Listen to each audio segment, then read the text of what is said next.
Hola, bienvenidos a esta serie de videos sobre el derecho operacional en Colombia,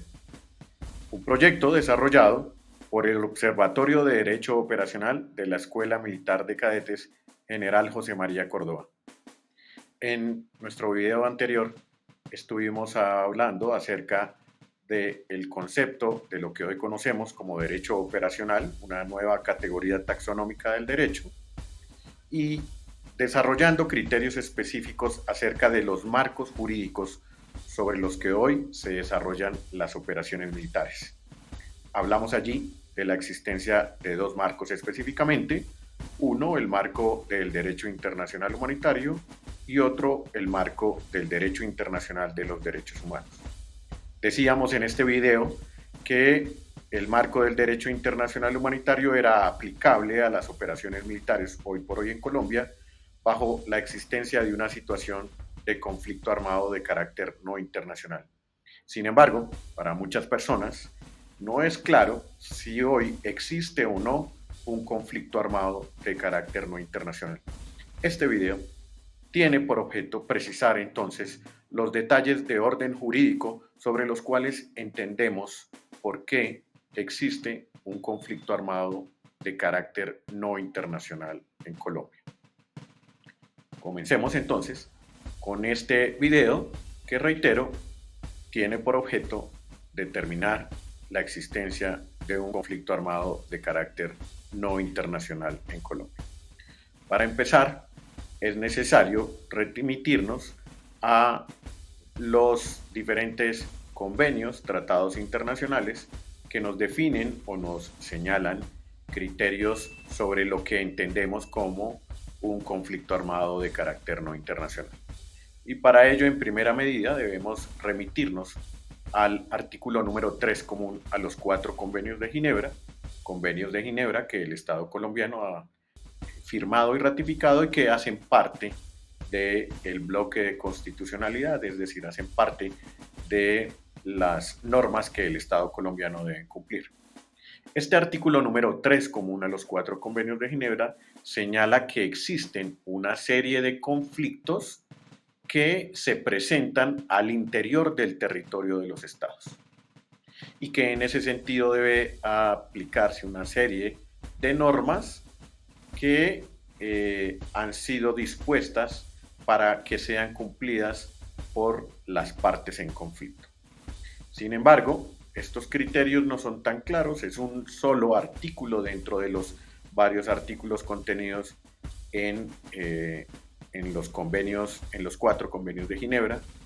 y por ello quisiera referirme específicamente al artículo 1 del protocolo 2 adicional a los 4 convenios de Ginebra, protocolo que se desarrolló en 1977 y que también fue firmado y ratificado por Colombia, que nos desarrolla criterios de orden jurídico en el marco del derecho internacional humanitario que tienen que ser cumplidos específicamente en situaciones de conflicto armado de carácter no internacional.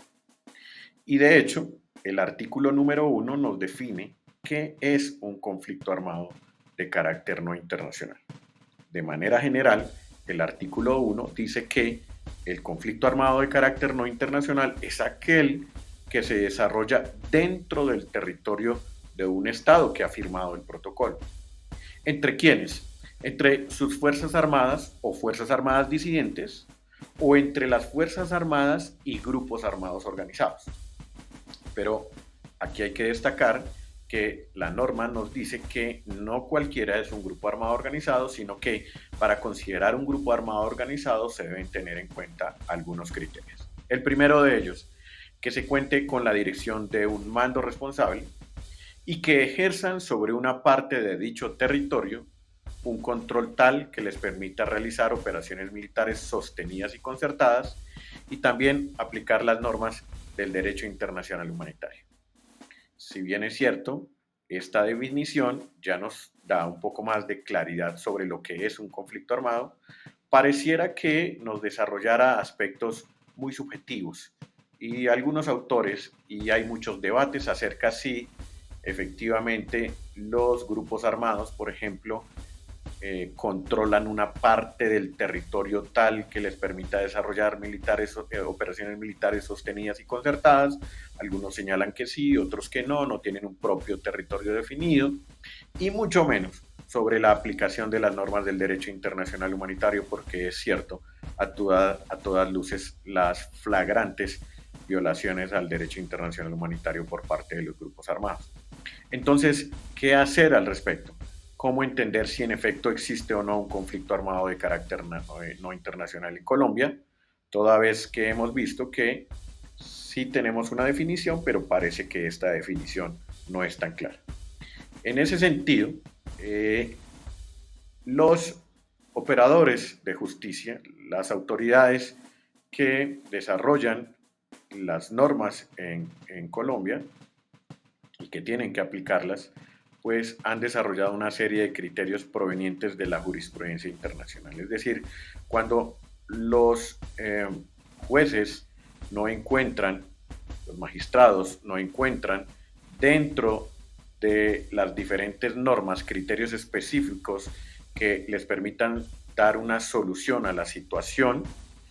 deben remitirse a las demás fuentes del derecho. Y una de las demás fuentes del derecho, además de la ley, es la costumbre, pero también los criterios jurisprudenciales desarrollados en tribunales internacionales. Por eso, nuestra Corte Constitucional, en sentencia C291 de 2007, acogiendo algunos criterios desarrollados por el Tribunal Penal Internacional para la ex Yugoslavia, señaló que independientemente de la fuente que justifique la aplicación del derecho internacional humanitario para la conducción de las hostilidades en un conflicto armado de carácter no internacional, es necesario remitirse a unas situaciones que ha considerado como circunstancias objetivas,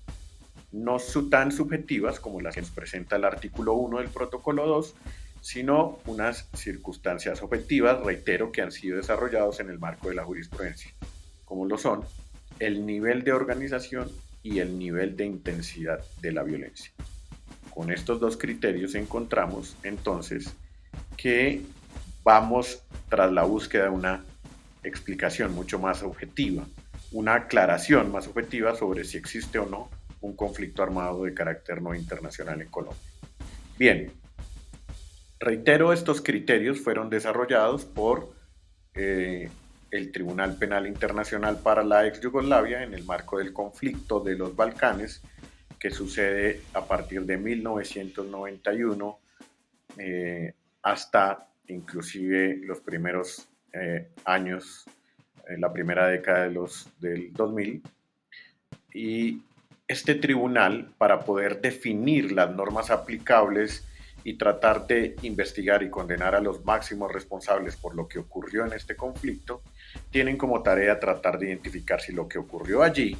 ¿no?, fue una situación de conflicto armado internacional o una situación de conflicto armado no internacional, ya que la ex Yugoslavia fue una sola nación que se conformó por 6 estados que en su momento eran estados independientes: Eslovenia, Croacia, Bosnia-Herzegovina, Serbia, Montenegro y Macedonia. Pero luego, y durante más de 40 años, se mantuvieron en una sola gran nación que se denominó como Yugoslavia,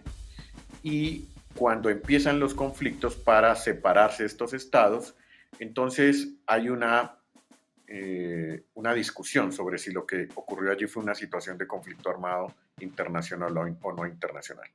El tribunal entonces se da la tarea de tratar de identificar qué fue lo que ocurrió allí, y entonces comprendieron que como el momento en el que inician las hostilidades es hasta allí eran una sola nación, entonces lo que ocurrió allí ocurrió dentro del territorio de un solo estado. Y a la hora de identificar la aplicación del concepto de conflicto armado, se encontraron con esta subjetividad del artículo 1 del protocolo 2. Por lo tanto, se dieron a la tarea de desarrollar criterios específicos para identificar cuándo podríamos identificar la existencia de un conflicto armado de carácter no internacional, y por eso hablaron o desarrollaron esas circunstancias objetivas, reitero, como lo son el nivel de intensidad de la violencia y el nivel de organización de los grupos armados. Y de manera más detallada estructuraron una serie de criterios específicos en cada una de esas dos circunstancias objetivas. Vamos a empezar pues con la circunstancia denominada nivel de intensidad. Algunos otros autores la han denominado nivel de intensidad de la violencia desplegada. Allí se desarrollan criterios como la seriedad de los ataques y su incremento, la propagación de los enfrentamientos en un territorio y en un periodo de tiempo determinado, el incremento del pie de fuerza de las fuerzas militares, la movilización y distribución de armamento, el tipo de armamento empleado y la utilización de equipos militares. Todo esto por parte de los grupos armados. Consideremos entonces por un momento lo que ustedes conocen, bien sea por sus propias vivencias o lo que las diferentes noticias, documentos señalan acerca de lo que ha ocurrido en Colombia, por lo menos durante los años 80, 90, 2000. Tratándose de grupos como las FARC, como el ELN, como el EPL. En cuanto a la seriedad de los ataques y su incremento, el documento Tomas y Ataques Guerrilleros desarrollado por el Centro Nacional de Memoria Histórica data una cifra de 1.755 incursiones guerrilleras en centros poblados y cabeceras municipales entre 1965 y 2013, de las cuales 609 fueron tomas a poblaciones y 1.146 correspondieron a ataques a puestos de policía, ejecutadas por las FARC, por el ELN, por el EPL y por el M-19. Fíjense ustedes que no estamos hablando de delincuencia, de violencia doméstica que ocurre normalmente en los países. No, estamos hablando de ataques serios y su incremento a través del tiempo. Y también este documento da cuenta que estos enfrentamientos fueron propagándose, ¿no?, en diferentes territorios. No solamente se dieron en el Huila, en el sur de Tolima, en Santander, en norte Santander, donde tuvieron sus orígenes, sino que posteriormente y con el tiempo y con la financiación proveniente del narcotráfico se fueron propagando hacia todos los territorios y encontramos en todos los departamentos del país, en Valle del Cauca, en Nariño, en Putumayo, en Caquetá, en Guaviare, en Boyacá, en Cundinamarca, y también en todos los departamentos del norte de Colombia, en Antioquia, en todos los países, en todos los departamentos se extendió la presencia de estos grupos armados organizados. Luego se propagaron los enfrentamientos en todo el territorio y en un periodo de tiempo determinado. Pero para enfrentar este fenómeno,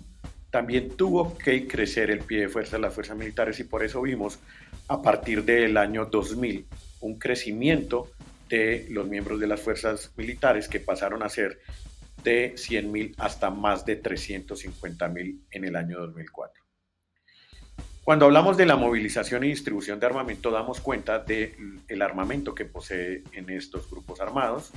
que no son simples machetes, armas, escopetas de fisto, revólveres u otros elementos muy básicos, muy elementales, sino que el armamento que ha podido movilizar desafortunadamente estos grupos armados son armas automáticas, fusiles, ametralladoras, morteros, lanzagranadas, armas antiaéreas, armas antitanques. Luego,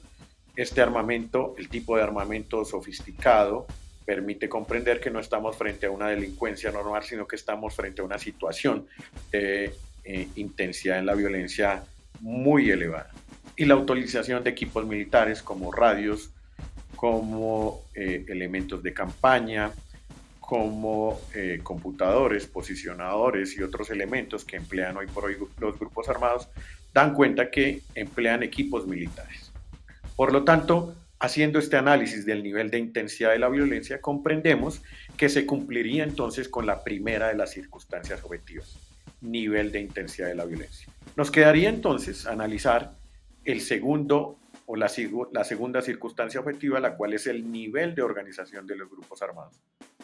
Y allí la jurisprudencia ha desarrollado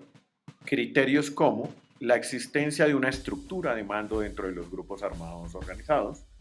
si nosotros hacemos ese análisis frente a las FARC, ELN y EPL, damos cuenta de que en efecto siempre existió una estructura jerárquica, autodenominados estados mayores, ¿no? Autodenominados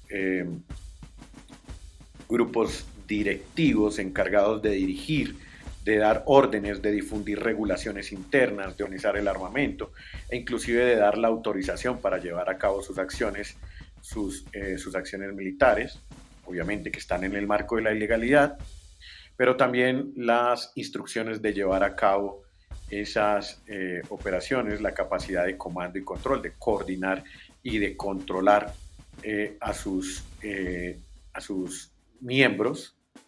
y de desarrollar estas operaciones en una parte del territorio. Por otro lado, es importante considerar también la capacidad logística, donde es necesario analizar elementos como el reclutamiento de nuevos integrantes. Recordemos que los últimos informes de la Jurisdicción Especial para la Paz, en el caso específico de las FARC, han desarrollado cifras específicas donde dan cuenta de más de 19.000 niños, niñas y adolescentes reclutados por este grupo armado, eso sin contar los que han sido reclutados por otros grupos armados como el ELN, como el EPL, hoy por hoy como el Clan del Golfo y otros grupos armados. El empleo de armamento, el empleo de uniformes, el proveer cierto tipo de entrenamiento, la organización y demás. Y sobre todo una característica que es el establecer un régimen de control interno disciplinario. Conocemos que en efecto hay un régimen interno disciplinario que inclusive considera la pena de muerte al interior de las estructuras por algunas de las faltas cometidas por los miembros de los grupos armados. Fíjense entonces cómo estos criterios de nivel de intensidad de la violencia y nivel de organización son cumplidos por algunos de los que conocemos hoy como grupos armados en Colombia. Por lo tanto, la jurisprudencia y desde la perspectiva de orden legal se considera entonces hoy la existencia de un conflicto armado de carácter no internacional. Y allí viene una situación que se desprende de la existencia de un conflicto armado de carácter no internacional, la cual es la aplicación del derecho internacional humanitario, de las normas del derecho internacional humanitario en el marco de la conducción de las hostilidades. Y las normas del DIH señalan que estas deben ser cumplidas no solamente por los miembros de las fuerzas militares, sino también por los miembros de los grupos armados organizados. Hasta aquí entonces esta explicación, que reitero, ha tenido como finalidad explicar por qué en Colombia existe una situación de conflicto armado de carácter no internacional, no solamente por los criterios que han sido desarrollados por la ley, sino también por los criterios que la jurisprudencia de los tribunales penales internacionales y la jurisprudencia de nuestros tribunales en Colombia han desarrollado para identificar específicamente o para señalar que en efecto existe un conflicto armado de carácter no internacional. Muchas gracias por su atención y los invito a que sigan viendo los demás videos que han sido construidos en esta serie de videos en donde estamos hablando acerca del derecho operacional en Colombia. Muchas gracias.